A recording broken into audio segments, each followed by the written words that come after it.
Ayan. So with me po, yung mga kasama ko po sa division, si Miss Pia, si Engineer Paulo, si Miss Ann, si Engineer Jomai, si ENP Abel. Ayan, good morning po sa ating lahat. And then, kasama rin po natin yung mga kasama natin sa DSUD LUPDB Bureau, si Sir Angie and si Ma'am Lala Magallanes. Good morning po. Good morning. Ayan. So out of 17 LGUs, 12 po yung present today. So or baka may hindi po kami baka may wala pong LGU sa ating LGU sa name natin. So roll call po tayo. So nasaan po yung mga taga Makati LGU? Morning po. Pwede po tayong mag-react, virtual react or mag-unmute and say good morning. Nandito po ba yung mga taga Makati? Or mag-chat po tayo? Yan, pwede rin po mag-on ng camera. Yan. So, sige, baka po nagkakape. Ayan. So, next po, mga taga Navotas.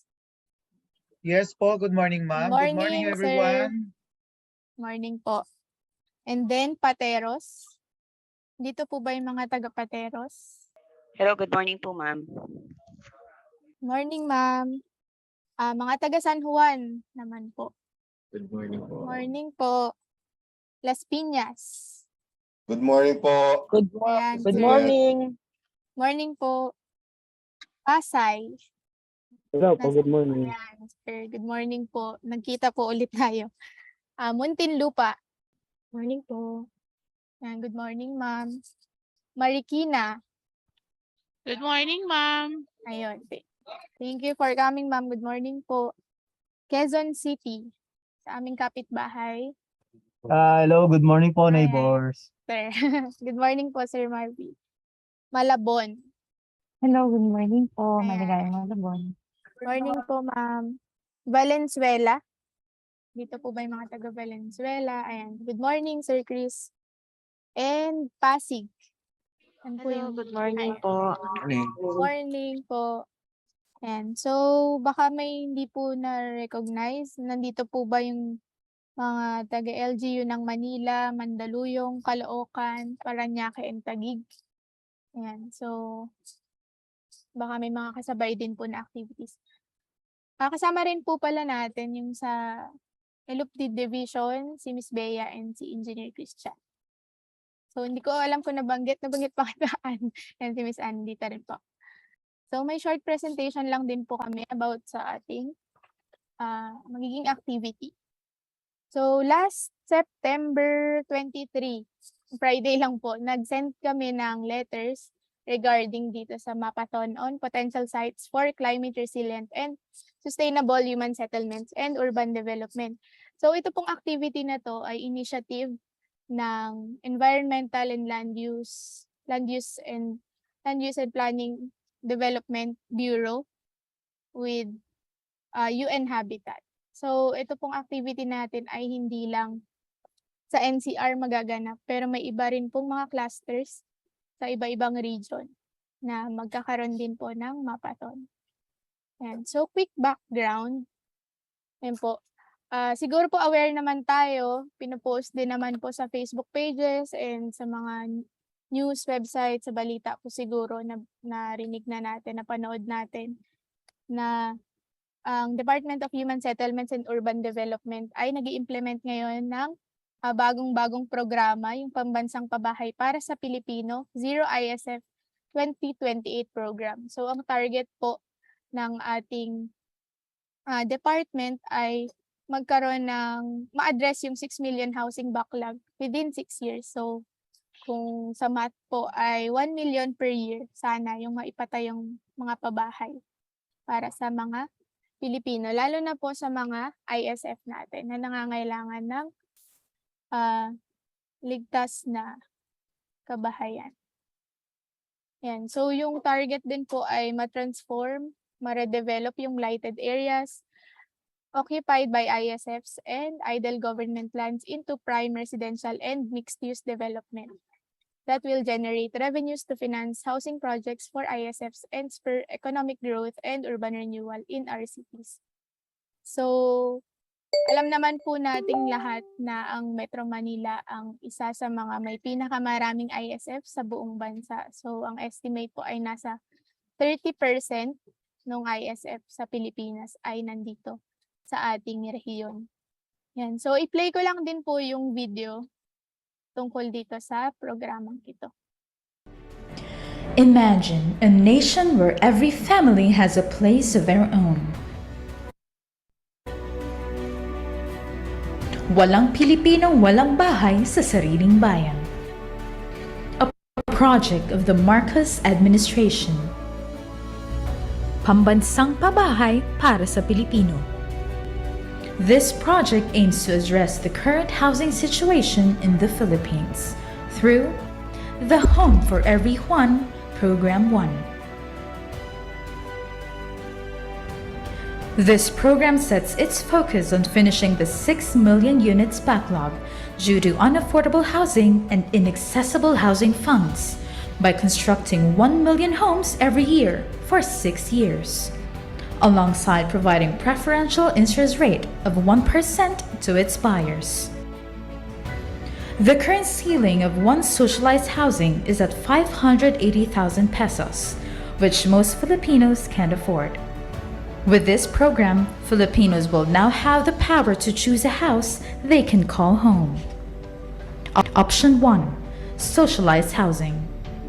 Option 2. Upgraded housing. Option 3. Mid-rise and high-rise. How will this project be funded?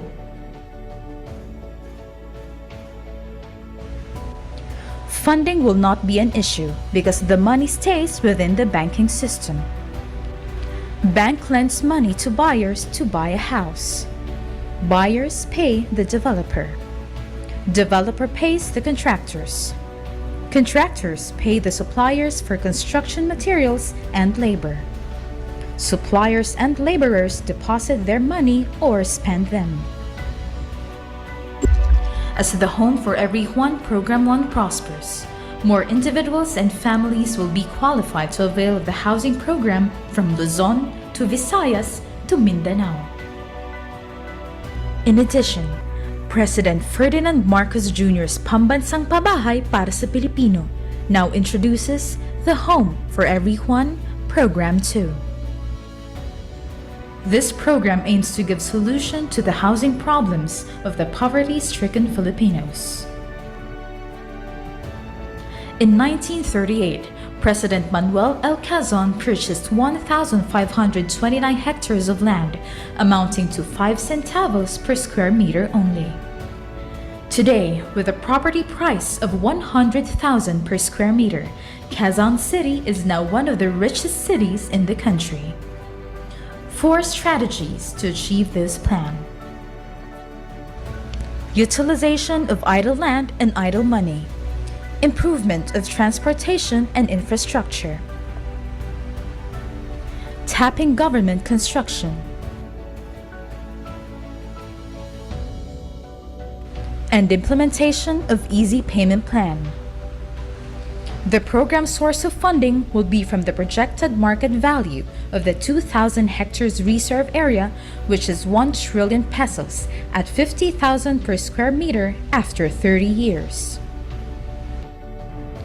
This project will likewise create 2 new megacities in the south and in the north, replicating the success of Quezon City and will help decongest Metro Manila.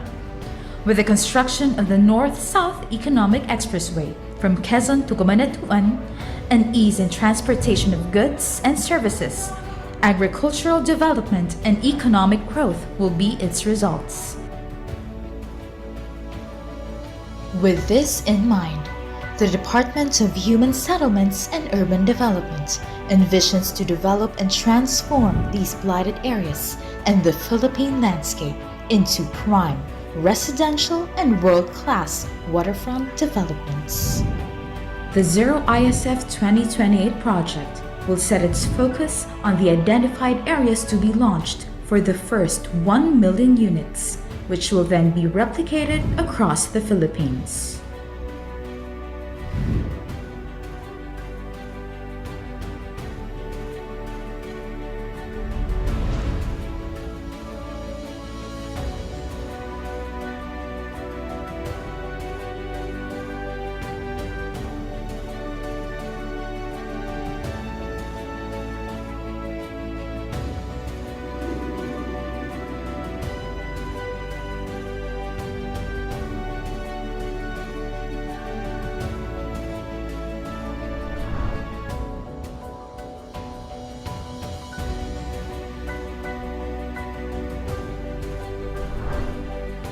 The Department of Human Settlements and Urban Development plans to develop these blighted areas into mid-rise housing developments that will house thousands of ISFs.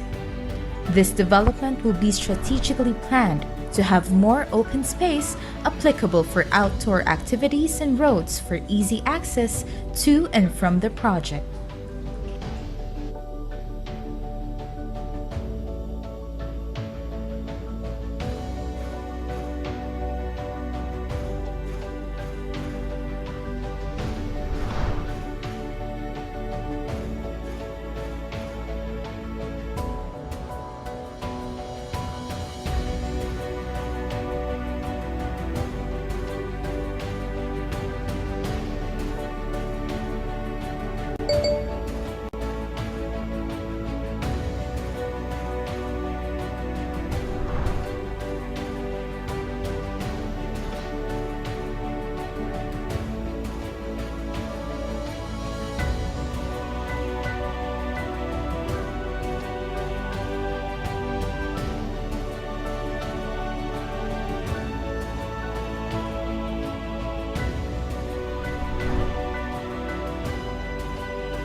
The department also aims to clean and develop these esteros into parks and walkways to help restore its luster and aid the rehabilitation of the waterways.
In pursuing the success of this project, the department has laid out the project and financial structure of the proposed Zero ISF 2028 project.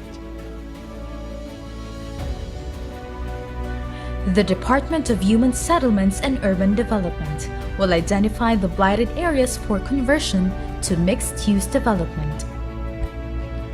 For privately owned properties with informal sector families, the local government or DHSUD will acquire the property through purchase or through expropriation. For government-owned properties occupied with informal sector families, preparation for mixed-use project will proceed. Real estate developers and contractors. DHSUD to identify qualified developers and contractors. Pag-ibig to provide developmental loan to developer or contractor. LGU and DHSUD shall identify ISF beneficiaries. ISF shall have priority in the allocation of units. Public will be allowed to purchase units from the development not allocated to ISF beneficiaries. The buyers start contributing participation equity or down payments for the unit that they have purchased at 80% completion of the building at half the regular amortization to establish paying capacity. Upon completion of the project, financial institutions will take out and provide real estate mortgage loans to buyers. Units will be made affordable due to the interest support provided by DHSUD. LGU will provide additional interest support for 5 years. The takeouts from CDS financing and real estate mortgage will pay off developmental loans provided by Pag-ibig.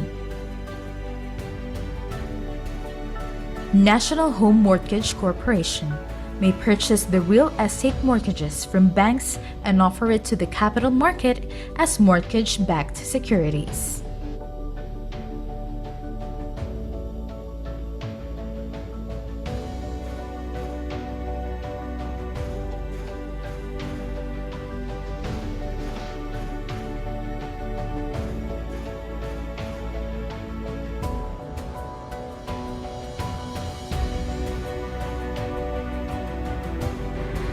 Let us establish more livable and sustainable urban communities. Let us build homes to help build a brighter future for the country. Let us create a pathway out of poverty and create opportunities to fulfill the Filipino dream. Where there is a house for every Filipino family.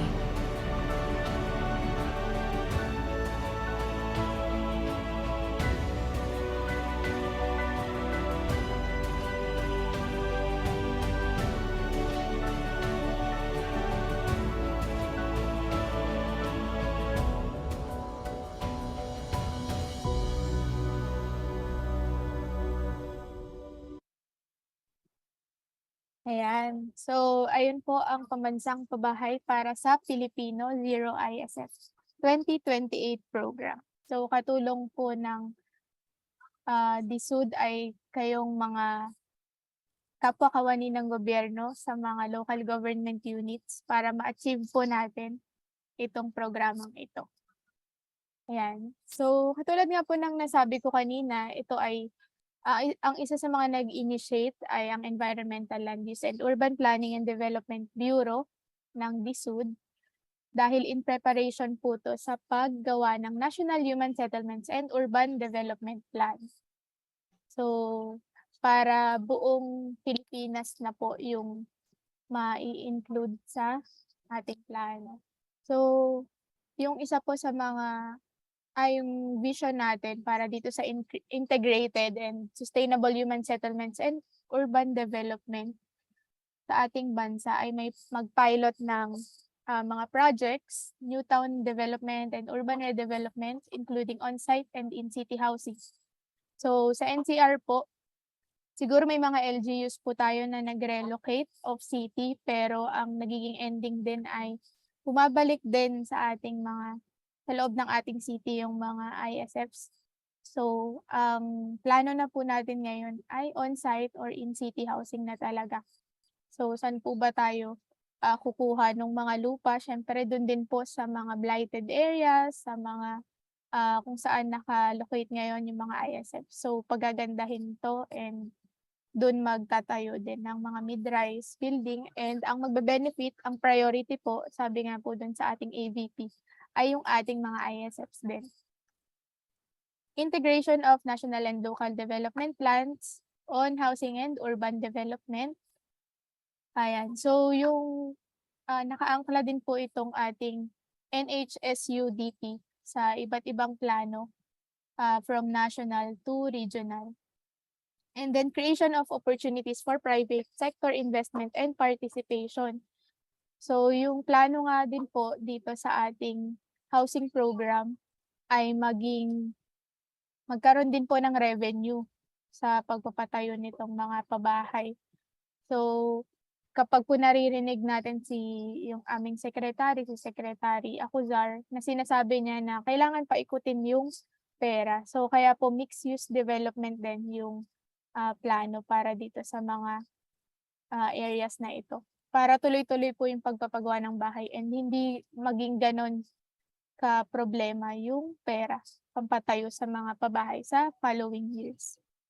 So, ngayon po yung Bureau, katulong po yung mga regional offices ay nagkakaroon ng data collection sa regional, provincial, and local development and land use plans para ma-identify itong mga potential sites for planned housing and urban development or redevelopment. So, si Secretary Acuzar din po ay nakikipag-meeting din sa ating mga local chief executives para mas mapaigting po itong programa at makapag-identify din po ng mga potential sites. So, yung ibang LGUs po, katulad ng Manila, Quezon City, yan. So, may mga ilan po tayong areas na na-visit na rin na mga pwedeng maging pilot areas para dito sa programang ito. Itong mapatan activity natin aims to identify potential areas and sites na magiging priority sa pilot and model climate resilient and sustainable human settlements and urban development projects. So, may emphasis din po talaga tayo sa National Capital Region. Sa ibang regions po, hindi lahat ng HUCs or cities, municipalities ay kasama sa workshop na ito or sa training. Pero sa NCR, lahat po ng LGUs ay kasali. And then, ito rin po yung magsaserve as transition of the BCRUPD or the Building Climate Resiliency through Urban Plans and Designs, learnings and tools towards a more strategic and institutionalized approach of the department to building climate resilient and inclusive human settlements and urban development under the new administration. So, climate resilient, so kailangan ligtas yung mga magiging pabahay and inclusive, lahat kasali. Tapos, yun po sa nabanggit din na magkakaroon ng ample na open spaces sa ating mga projects na gagawin and sapat din yung mga roads and infrastructures. Yan, so kumbaga community development din po talaga siya and hindi lang housing projects lang. So ito pa po yung ilang sub-objectives para ma-achieve yung ating pinakang goal. So magkakaroon po tayo ng mapping and validation sessions with LGUs. So bakit po validation? Kasi ina-expect po natin na pagdating ng October 12 to 14 ay may baon-baon na po tayong data, mga tables, and mga shape files for our maps. So sa mismong workshop, hindi na po siya, doon pa lang tayo mismo magko-collect ng mga data. Pero i-validate na lang po natin yun doon sa ating workshop. So ano-ano po nga po ba yung mga i-collect nating data? So yung blighted areas occupied by ISFs, idle government lands, and areas for new towns development or urban expansion areas, and other relevant information. Siguro yung hindi po nabanggit dito ay yung ating LSP data. So nakapag-collect na po tayo before pa ng idle government lands, and nagpadala din po kami ng mga letter sa inyo na mag-submit nga kayo ng blighted areas occupied by ISF. So yung bago po ngayon na i-collect nating data ay yung mga areas for new towns developments or urban expansion areas. So we will also provide technical assistance in the mapping of these potential areas and disseminate and cascade of agency programs and strategies to promote awareness and gather support from LGUs. So mamaya makikita po natin dun sa tentative program na hindi lang magiging mapping yung ating activity dito sa mapathon na to.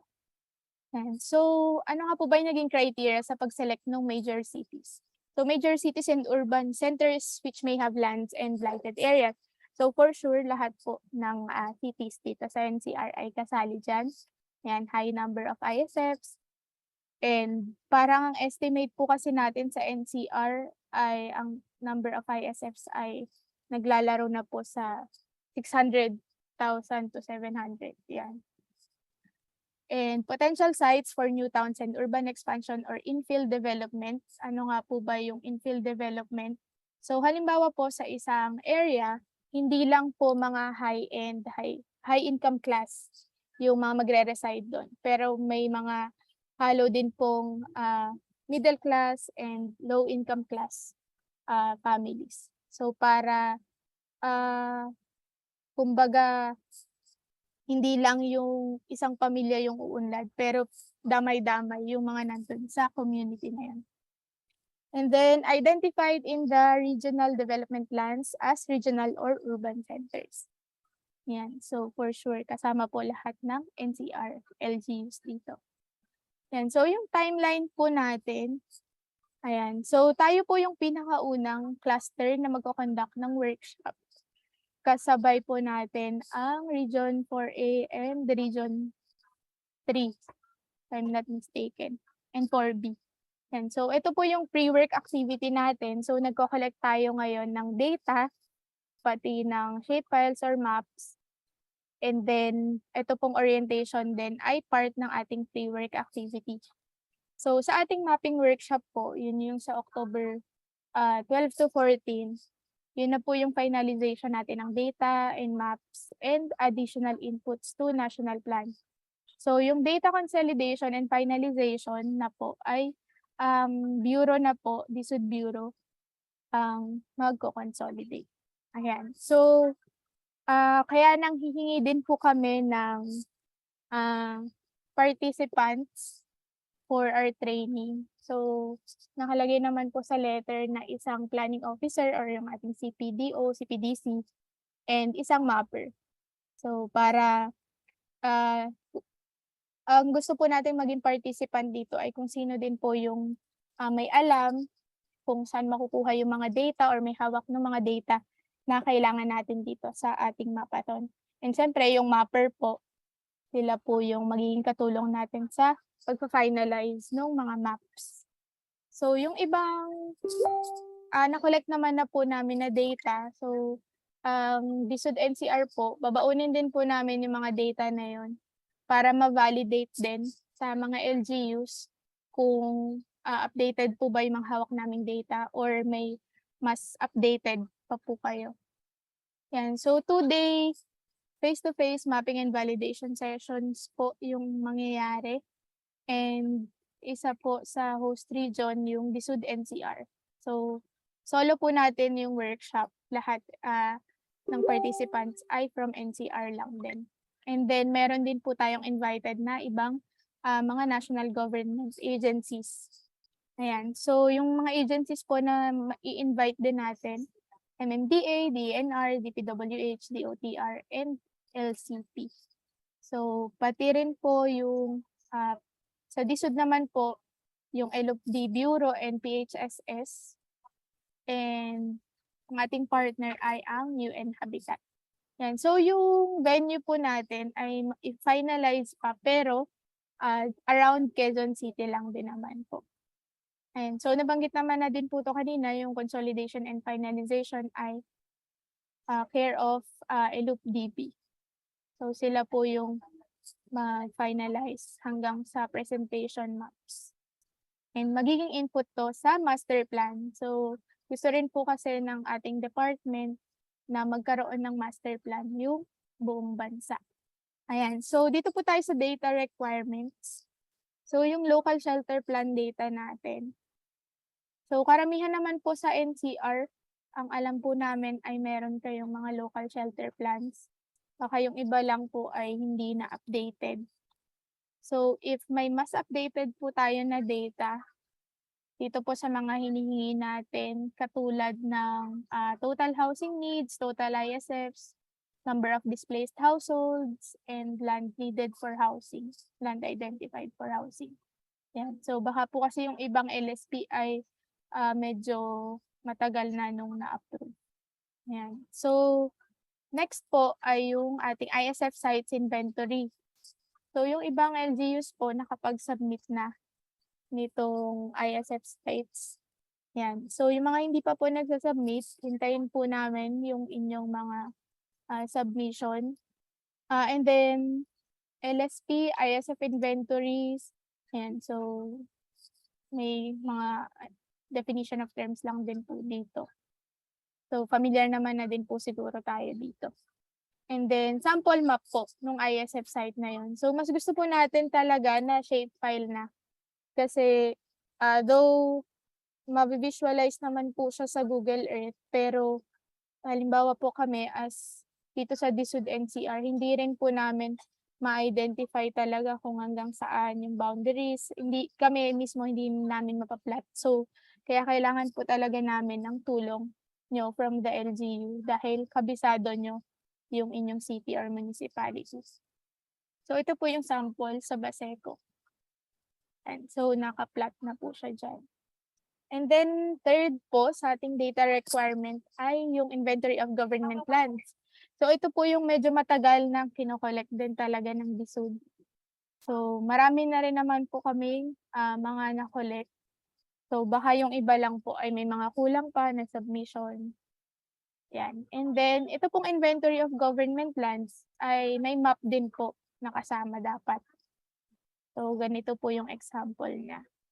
Ayan. So sana po lahat ng government lands sa ating city ma-identify natin.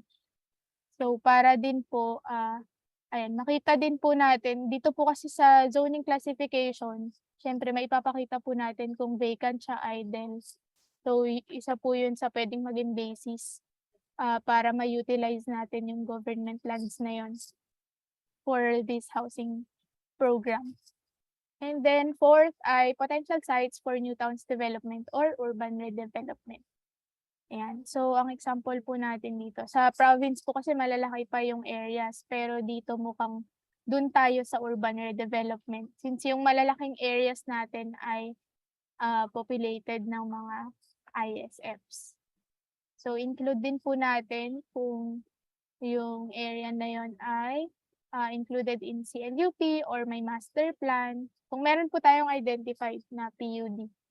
Ayan. So pati na rin po yung map. Ayan. So kaya po makikita natin talaga importansya ng pagpa-participate ng ating mga technical people or ating mga mappers sa workshop na to. And then yung ating draft program or design. Ayan. So hindi nga lang po mapping, may mga lecture din tayo on National Human Settlements and Urban Development Plan. And then, ayan, so sa mga requirements natin, Lecture 2, Shelter and Inventory of Lands Data Requirements. Lecture 3, Refresher or Introduction to QGIS and Google Earth. So baka po yung iba nating mappers ay mas gamay nila yung ArcGIS or medyo nalilimutan ng QGIS. So meron naman po tayong refresher. And then, ang workshop po natin ay yung mismong mapathon, mapping of blighted areas and potential sites. Yan. So yun po yung ating day 1. And then sa ating day 2 po, continuation nung mapathon workshop. And then may lecture din po tayo on Intro to Resilient and Sustainable Urban Planning and Design. So dito po, i-discuss ng DSUD yung planning process, sa pag-conduct ng detailing plans for potential sites. Ayan. And then, bale parang 2 days lang din po talaga So sa day 3 siguro yun na yung finalization, mga next steps natin after nung ating workshop. Ayan, so ito po yung tentative program natin. So magpa-provide din naman po kami ng copy ng presentation na to para alam nyo rin po kung ano yung ine-expect namin na requirements mula sa inyo. Ayan, so nagkaroon po kami ng nilagay namin sa matrix yung mga submission. So yung dito po sa LSP data, may copies po kasi kami no inyong mga LSP. So siguro po ito for validation na lang sa LSP data. Then for ISF sites inventory, ayan, so meron na po tayong 7 na LGUs na nakapag-submit. So yung karamihan din po dito may mga maps na rin. And then for IPL, ito, meron naman po kami from national agency, pero meron din pong mga na-collect mismo from LGUs. So ang DIP na lang po nag-submit Mandaluyong na Navotas and Taguig. And then ito nga po, yung potential site for new towns development ay bagong data na hinihingi namin from you. And then, ayon pong ating confirmation slip sa ating participants, 5 pa lang po yung nagsasubmit. So, sana po masubmit natin to after nung orientation na to. Or hanggang Monday po siguro. Yan. And then sa TNA po natin, training needs assessment. So, para din po malaman ng mga facilitators kung ano yung pangangailangan natin sa mismong mapathon. And sana po masagutan po natin ito. So far, 4 LGUs, Marikina, Pasay, Pateros, and San Juan pa lang po yung nakakapagsagot. So, yun lang po yung tungkol sa ating mapathon. So, kung may questions po kayo, pwede nyo pong i-raise. Ayan. So,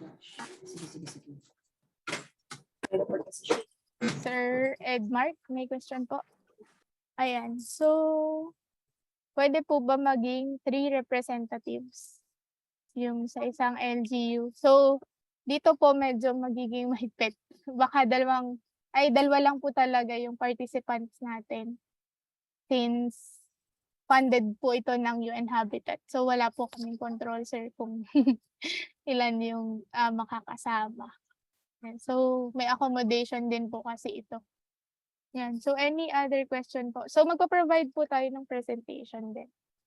Yan. So, may iba pa po ba tayong questions? May questions po ba tayo dun sa data na hinihingi? Pwede po kayo mag-chat or PM. Ayan, si Sir Marvy from QCPDO. Yes, sir. Hello. Good morning po, Ma'am Godi. Apo, good morning. Kasi yung hinihingi yung data, kukuhanin lang din namin yun dun sa aming yung Housing and Community Relations Development Department. Yes, sir. Napansin ko lang kasi ang in-invite nyo more on mga taga CPDO, di ba? Di ba parang mas maganda mag-invite din kayo ng mga taga UPAW, yun yung sa HDDR, di mga taga housing. Okay, sir. Yun lang po, ma'am. Okay po. Sige po. Regarding po doon, so, kaya din po nagpapasa na po tayo agad ng mga data requirements para kung sino po yung maging representative ng LGU, siya na po yung bahalang mangulit sana dun sa other department, lalo sa housing. Yan, ng mga data po. Ayan po. Okay. Pero i-forward din po namin, sir, yung letter sa housing nyo para din may basis sila nung pagsasubmit po ng data. Yes po, ma'am. Kasi kung halimbawa sa amin mismo manggagaling, baka naman kasi magkaroon ng technicality, sabihin na kumbaga walang validation from their end. Apo, sige, sir. Thank you. So, ayun po. So, kung sino po yung magpa-participate, yung 2 participants po from your LGU, sila na din po yung bahalang mag-finalize ng mga data. Ayan. So, question lang din po ayan. So, kung pwede rin naman po, siguro kung yung mga mapper naman po ay from planning. So, pwede po siguro na yung isa nating participant ay from housing or urban, UPAW. Ayan, pwede rin naman po yung option na yon. Basta po ang importante, knowledgeable yung mga tao na yun dun sa mga data na hinihingi natin. And sa pagmamapa. So lahat po ba ng LGUs ay may mga mapper or may mga GIS experts? So kung kailangan niyo po ng assistance din sa mapping, pwede po kayong mag-message kung wala kayong mapper or baka po kailangan mag-retraining before. Pwede po naman kaming mag-refresh din ng mga basic. Ayan. So, Miss May? Yes po. Hi po, Miss Bonette. Naririnig Yes, po? ma'am. Yes po. Ayun po. May follow through ba to na seminar or meeting? Meeting. Kasi po, Sige po, ma'am. yes po. Kasi I agree with Sir kanina. Although planning, laging consolidation, pero laging may gap with upaw and planning. And talagang si upaw ang may full visibility on the identified ISF. And yung particular na yung sinasabi niyo pag-boundary. Kasi Yes, kami, ma'am. especially sa amin, parang laging may gap na parang nasettle na namin yung boundary pero parang ibahin sa validation. Okay po. So, we really support yung ni Sir kanina motion na sige, given na kung hindi kaya this 12 to 14 na ma-invite si Upaw, kung may mga succeeding meetings, we really highly encourage na involved po sa invitation yung Upaw po. Kasi since yung letter po ngayon, na-release nyo na po si PDO So, mahirap po i-argue yung letter na magpapadala ng Upaw given na specified si PDO. So, looking forward na lang po sa next invitation sa Yun lang po. Thank you. Sige, ma'am. We'll take note po nung suggestion nyo. Kung may mga next pa pong validation workshop. Ayan. So, any other questions po? Meron pa po ba? Sa mga... Sir Marvy. Yes po. Ano po, bali po sa amin, ma'am, aware naman po kayo kung gaano kalaki ang land area ng QC, di ba? Opo. Opo. At ako lang naman po yung ipapadala nilang GIS mapper. Yes, Ang sir. I agree with Ma'am May about dun sa sa sana may mga follow-up workshop pa na involve ang upaw kasi sa case namin sa QC, meron pong isang mga malalaking ISF area na ngayon po kasi is na CMP na. Portion by portion. So kung sa mapaton po ang dadalhin ko is yung buong area pa. Hindi ko ngayon alam kung hanggang saan yung boundaries nung na CMP. So technically hindi na po sir. sila ISF pag ganun po Opo. So yun lang po yung concern ko. Kaya kumbaga yung accuracy ng data namin sa Quezon City is talagang mababa dahil nga walang Okay, sir. magva-validate. Yun na po.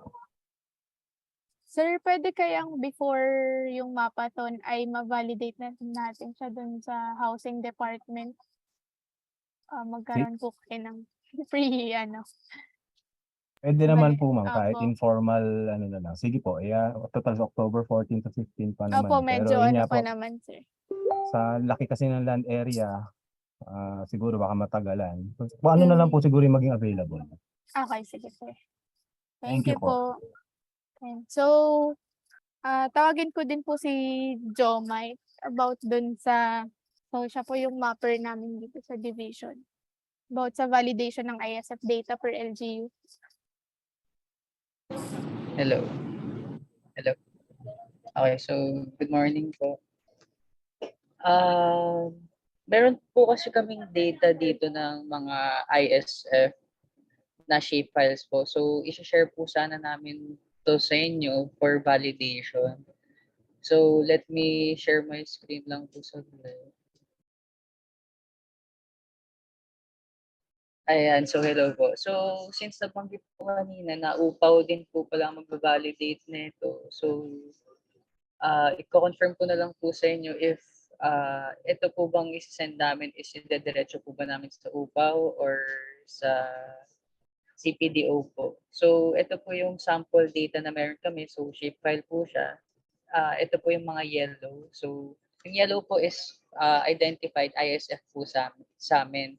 So ang hingin po sana naming tulong sa inyo is to validate po these areas if ito pong mga shapefile namin is ISF po ba talaga. So for example po ito, sa Caloocan po ito. So ayan po yung identified ISF po based po sa data namin. So kung mag-example po tayo, itong area na po ito. So yan po. So ang task po nung LGU or yung Caloocan po is to verify this area po sana if this is really an ISF area po. So yan po. And kung titingnan po sa ARC yung attribute table niya, nakalagay naman po dito yung area and yung barangay and municipality. So yun po, ang hinihingin lang po sana namin sa inyo is to validate lang po yung data po na meron kami. And if possible po, madagdagan pa po ng additional data, like siguro po kung ilang ISF yung andun. Pero yun nga po, ask ko na rin po sa mga nandito if kanina po tamang isend itong data na to para po ba sa CPPO or sa UPAW po, para alam po namin yung tamang pagsisend. So yun lang naman po on my side. Good morning po. Yes po. Yes, sir, correct me if I'm wrong. Kanina po sa presentation, ang ginamit na color for description ng mga ISF is red, mga blighted areas, and yung yellow po is for government-owned properties na pwedeng i-develop. Baka magkaroon lang po ng confusion kung tama po yung sinabi ko. Okay po sir. Di ko lang po na take note yan. Nag-sample lang po kasi ako dito and ginawa ko lang pong yellow siya now para po mas visible. So I'll take note na lang din po kapag sinend ko sir na turn into red ko po yung colors ng shape files. Thank you for that po. Thank you rin po. Ma'am, balik ko sir. Thank you, Engineer Joe Mike. So siguro tanong din po namin kay Sir Angie, pwede po bang yung sa color coding po ba ng ano natin, ng mga data, may ganun po ba tayong susundin? Or si Ma'am Lala, dito pa po ba kayo? Hello po. Ayan, sir. Ayun po, so sa guidelines po regarding the color coding po, wala pa naman tayo nasi-set po para po doon. But we will take note on that po. Ayan, sige po, sir. Sige Thank po. you po. Ayan, so we hope that there will also be a big consideration given to LGU employees to be a part of this housing project. Ayan, sir. Kami nga rin po, sana. Yan din po yung hiling natin. So siguro po pag na-prioritize yung mga ISFs, magkaroon din po ng housing projects para po sa atin. Yan. So kung may iba pa po ba tayong concerns, questions? Yan. So hindi naman po natatapos dito yung preparation natin for Mapathon. So pwede po kayo mag-message sa amin. So yan, may mga kumukontak naman din po ng mga focal persons from our division sa inyong mga LGUs. Yan. So wala na po ba? 5, 4, 3, 2, 1. Yan. Sige po. Follow up lang ma'am, Kudet. Ay, sige po, sir. Doon po sa yung big consideration for the employees to be part of this housing project. Kasi meron tayo before, mga teachers village, mga ganun. And so hopefully meron pong parang medyo area na, though alam naman po natin yung mga able to pay, ayun naman po, kumbaga willing naman as an employee of the government, may capacity o ano. Pero I hope na meron pong part doon na alam po, hindi lang maihalo-halo, ganun. There would be part for the ISF and then also part na para sa mga employees. Thank you. For consideration. Okay, sir. Sige po. Note din po namin. So, basta i-update naman din po kayo namin from the SUD kung ano yung maging progress nitong project or program na ito. So, wala pa din po kasi masyadong details since bago pa lang din po sinisimulan. Ayan. So, kung wala na po tayong questions, siguro po bago tayo magtapos ay magkaroon po tayo ng picture taking. So kindly open na lang po yung mga cameras natin.